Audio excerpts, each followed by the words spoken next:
Good evening and welcome to What's Your Story? I'm your host, James Ransom Reed Jr. We have an extraordinary guest this evening who is here to tell you her story of survival, of success in overcoming obstacles. She's here to share with you at a base level what it means to struggle with emotional issues and overcome those.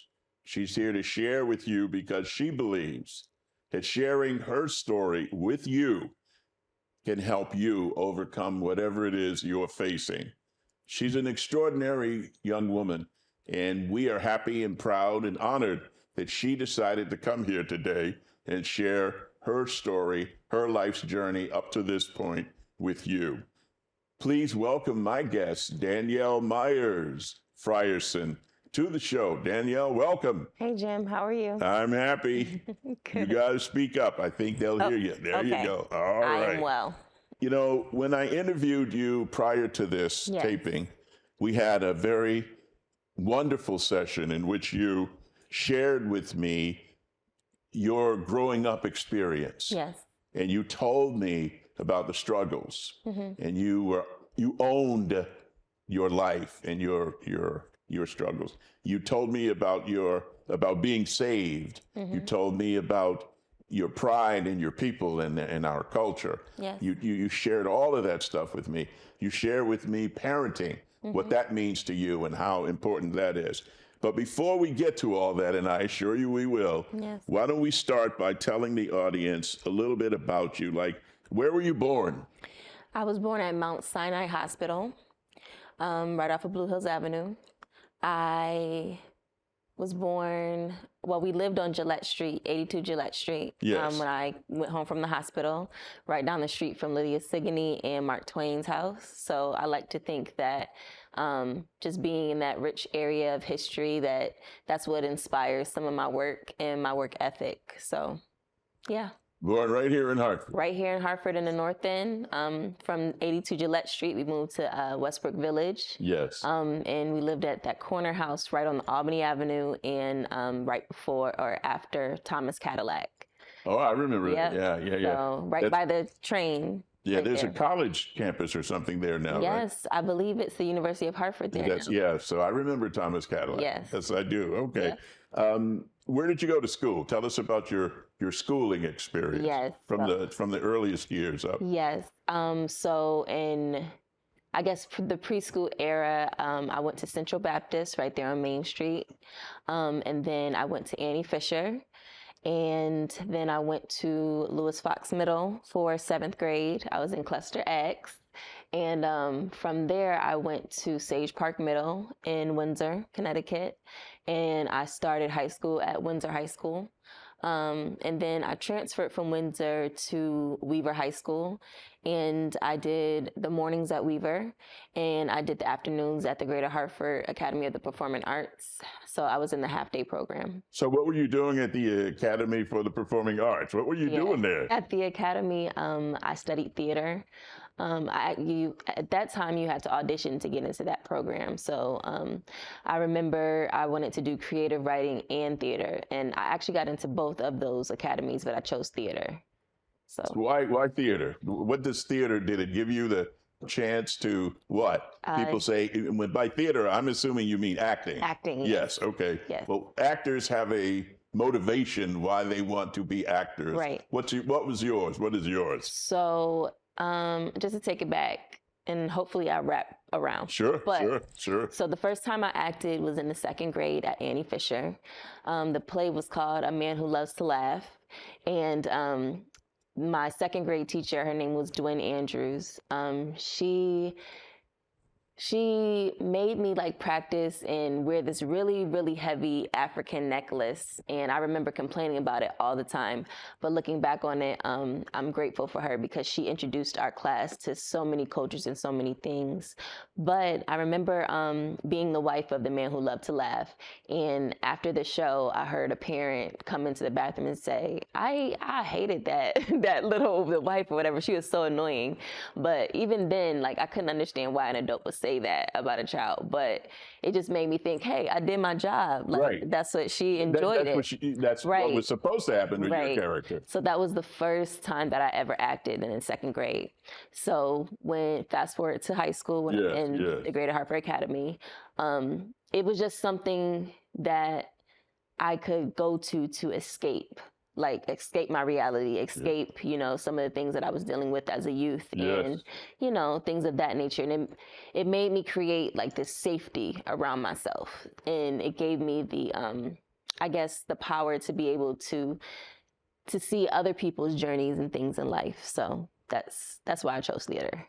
You know, it's a small world, but they say, right? Dwayne Andrews and I attended the same church, Horace Bushnell. Yes, in Hartford. Her husband, Doug, and I were friends, and for years. Yeah, she's gone now, but she was an extraordinary person. Yes, she wonderful teacher. So I am happy that you had the experience of her tutelage, because it was something. She was something special. Yes. Would you please give our audience, in your own words, of course, an overview of your childhood, the good, the bad, the ugly, whatever you want to talk about, so that remember that people watching you and listening to you can learn something from your experience. So give us an overview, if you will. Okay. So in giving you an overview, I have to remember words from my mother. Never to tell anyone else's story. Make sure you tell your own. And from my grandmother, my 90-year-old grandmother, she told me not to be afraid to tell people my story. But I am from a woman that came to Hartford, Connecticut when she was 12 years old. She came from Winston-Salem, North Carolina, with her mother and her sister. And they lived on Enfield Street. My grandmother owned that house on Enfield Street. And to see what Enfield Street is now really hurts me to my heart, because I remember being a little girl and going out into the front yard and there being this really big molasses tree and getting in trouble for touching the molasses because my hands would get sticky. But if you go there now, there are no trees. I'm also the daughter of a cowboy, a cowboy from Windsor, Connecticut. And they both met at Sands. And that's the, I guess, inception of who I am. Growing up, I was born in 1988, so I was that last round of the crack epidemic, right? And I remember the 90s, being a 90s kid, you know, we watched Nickelodeon, Are You Afraid of the Dark, all those things. And, you know, it was a good childhood. Like, we were able to go outside and play, you know, and if there was anything happening around us, at least there was a code. Like, you didn't just run up on women and children or anything like that. But I think along the way, our youth have gotten loster, or not even, that's not a word, excuse me, but have fallen through the cracks. And I think a lot of that is because we don't sit, or at least I didn't sit to actually have the conversations with our elders and with our youth. Because, I mean, that's the only way we're going to continue to make it and not kill ourselves, if that makes any sense. How many siblings do you have? I'm my mother's only child, and as of earlier this month, I think I'm one of 8 on my dad's. Really? Yes. How many of the 8 have you met? 4. Oh, 5. 5 of us. So I need to meet the other 3. So your mom was from Winston-Salem. Mm-hmm. Where was your dad from? Windsor, Connecticut. From Windsor? Yep. Okay. Yep. And they hooked up, and yes, and here you are. And here I am. All right. Okay. All right. Here I am. So you said you were at the end of the crack epidemic. Yes. Yeah. Did drugs or alcohol play a role in your life as a child growing up? And if so, what role? Well, back then, one thing our parents has taught us or have taught us is that you work, you make sure you work, and you make sure you have a good time doing it. So, one thing, I'm not gonna tell any of my parents' story because that's for them. But I did raise myself to an extent. My mother kept a roof over my head, and for that I am thankful. She taught me that education is the one thing that can never be taken away from you, so make sure you get it. And she handled her business. My mother will tell you that she has had her own struggles and her own bouts with alcoholism or dependency, right? But she's shown me how to be resilient in anything that I do and anywhere that I stand. And my dad is just beautiful. He'll tell you how it is and that's it. Like it's nothing else. So but with both of them, I just have to realize they are who they are. They're going to be who they're going to be. And for that, there's me. We still have both of your parents with us, right? Yes, thank you. God. Want to give them a shout out? You can. What up, Pat? What up, Poochie? Dad, Harold. There you go. Yeah, because he's going to smack me if I said that. But yeah. But yeah. What lessons did you learn from your childhood that stayed with you to this day? Well, I always say my entire community raised me, but my aunt Dawn, I lived with her in Windsor during my 8th grade and early 9th grade year. She also worked so hard, her and my uncle, to take care of us.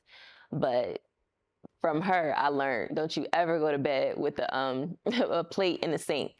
Because if you go to bed with a plate in the sink, everybody in this house is waking up. So I try not to go. I try not to go to bed with anything in my sink because I have flashbacks. But she was a neat person, was she? She was. She is. She's awesome. Yes. She's one of the reasons why I chose the career path that I chose. Switching or changing what I went to school for, which was speech communication. Yes. And my dream was to be Oprah. Like that's who I wanted to be. And that's what I went to school for. I studied the same thing Oprah studied, and that's what I wanted to do. But I think in 2019, I got a call from my aunt because she wanted me to help with one of my cousin's scholarships. And I actually went to Clark Atlanta loan free, and that was with the help of my community. I skipped over that. Yes. But I was very pregnant, and I was like, okay, yeah, of course I'll help do that. And I remember just being up looking for scholarships and then thinking to myself, if there's one thing that I could do and not get paid for, that would be this. Like I would help kids go to school for free. Or at least find scholarships to supplement. And my boss a couple years prior to that was Steve Harvey, and he would ask me all the time, what would you do he would say, if you would wake up every day and not get paid, what would you do? And in that moment, being very pregnant and looking at scholarships in the middle of the night, that's what I would do. So from there, I gave birth to my daughter, and a month later, I enrolled at NYU for their school counseling program. So I started my curriculum, and from there, I just wanted to help kids go to school, but it ended up being a transformative experience for myself and me healing and honoring my own journey, if that makes sense. Now you say Steve Harvey, is that the Steve Harvey? The one and only Mr. How yes. did you get to work for Steve Harvey? That's a story in itself, isn't it? Yeah, so probably my freshman year at Clark Atlanta, that summer I came home and I interned with Eddie Perez at the city of Hartford. Former mayor of Hartford. Yes. So I worked as a communications intern. So I worked directly with Sarah Barr, and I helped to write some of his speeches and things of that nature. But every morning when I was like getting dressed in my mom and mine attic apartment on Hebron Street, I would listen to the Steve Harvey show.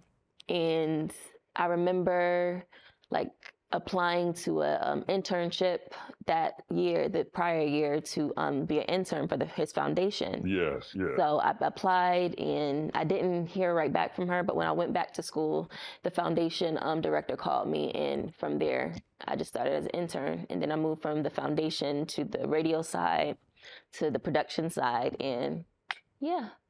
Did you say you worked with Sarah Barr? Yes. Yeah, I worked with Sarah Barr. You did? Our children attended the Sports and Medical Academy Yes. In Hartford, and I served on the parent committee with Sarah. Nice. She was the president and I was the vice president. How is she? Well, I haven't seen her recently. I know her husband passed about a year ago, but she was a news broadcaster too. Yeah, so that's how she was there writing and things. And what did you learn from Sarah?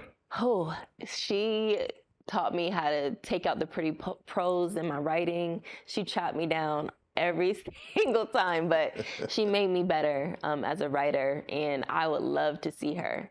I would love to show her my work and see how she would fix it. So we'll see if you can find her on Facebook. Yeah.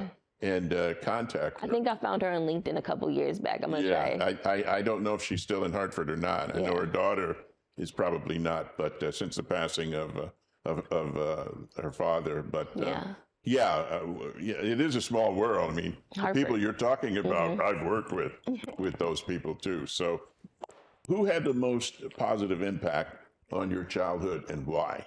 Positive impact. Who?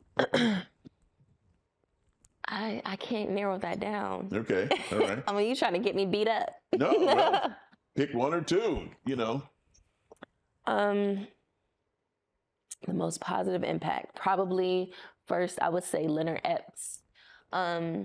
He is now, I believe, the executive director, and forgive me if I don't get your title right, but he's at the Brother Carl Institute now. Okay. Excuse me, I have to cough. Go ahead. Start. He was my 11th grade or 12th grade U.S. history teacher, and last year, I did this training down in Georgia for mental health counselors and school teachers. Yeah. And we had to choose moments of safety. And I remember putting down in my top 5 what being in his class being a moment of safety for me, because it was a time or moment in the mornings where we would just connect to each other as a class. And he just poured into us like who we were in our skin and who we can be by telling us who we have been in history, if that makes sense. Yeah, you learned your history. Yeah. You learned all of the aspects of life that people from our culture and skin color have contributed to the overall history of the world. Yes. Excuse me, yes. I understand that completely. Excuse me, my love of history, that's the reason. Yes. I love history so much, because you get a story, a whole story of history and who did what, when, where, and why. And you learn how interconnected we really are. Yes. And I believe you don't know a person until you know their story. Right. That's what I believe. And that leads me to a perfect next question for you.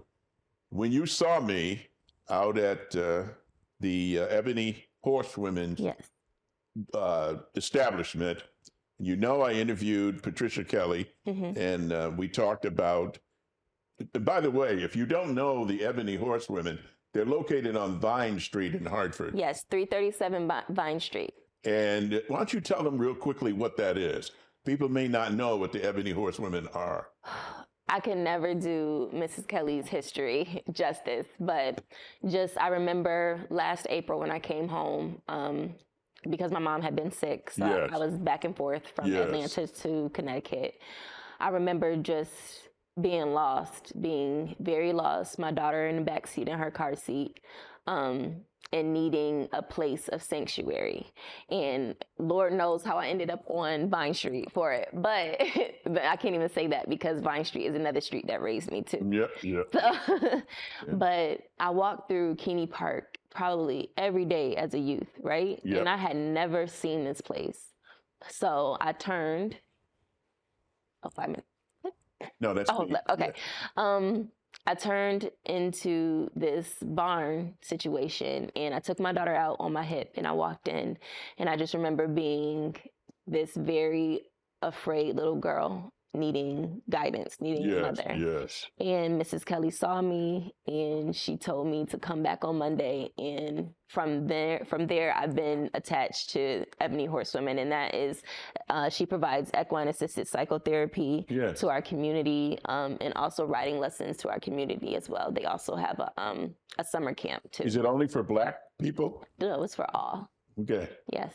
Excuse me, when you hear Ebony Horsewomen, the first word, ebony, some people might mistakenly believe it's only for Blacks, and that's absolutely untrue. No. Mrs. Kelly is all terrific. Are welcome. Is terrific across the board. So on Vine Street in Hartford for therapy. Now, what made you want to tell your story? You were bubbling to tell your story. Why? For me, it's important because I am a brown girl. I'm a brown girl from the north end of Hartford, where teachers said that I wouldn't be able to read in the first grade. But I had teachers and a community around me that poured into me in such a way that by the time I graduated from the 6th grade, I was reading at an 8th grade level.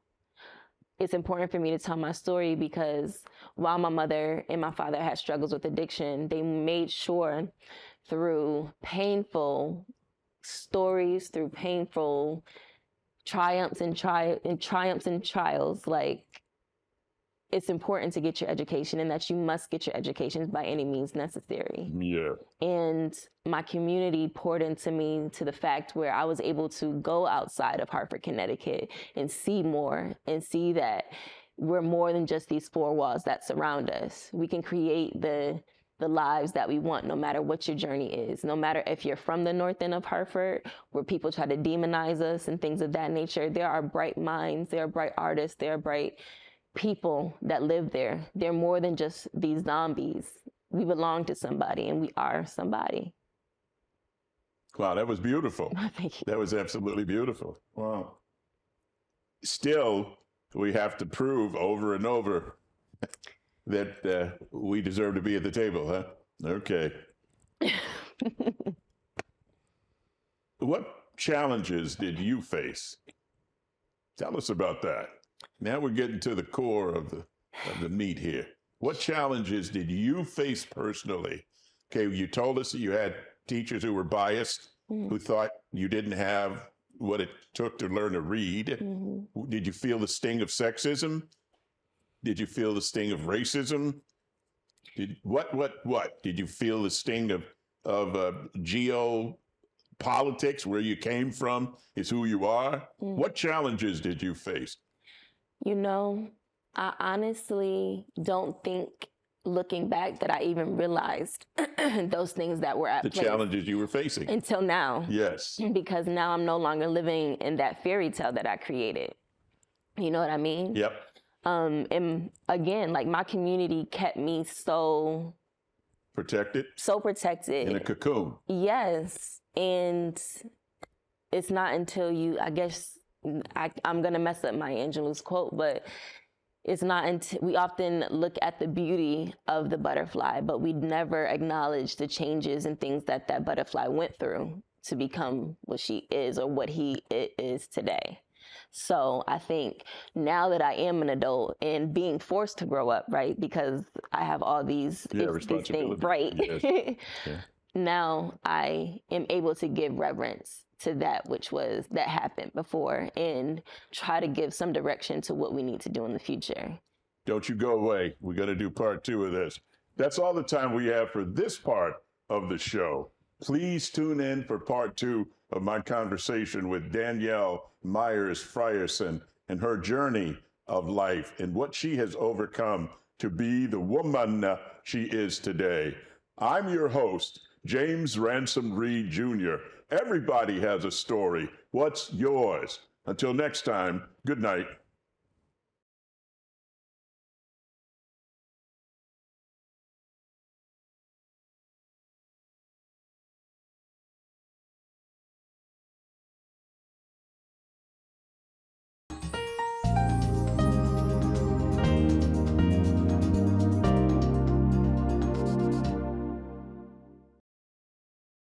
Riverview Apartments is Bristol's two-time beautification award-winning residence community for adults age 55 and older. They offer 1 or 2 bedroom apartments with modern appliances, air conditioning, wall-to-wall carpet, and tiled floors. Both heat and hot water are included. Riverview also offers a wide range of activity rooms that include a billiard parlor and a spacious community room. It is handicap accessible with safe, secure parking for tenants and ample off-street parking for visitors. 860-940-6757 or riverviewbristol.com.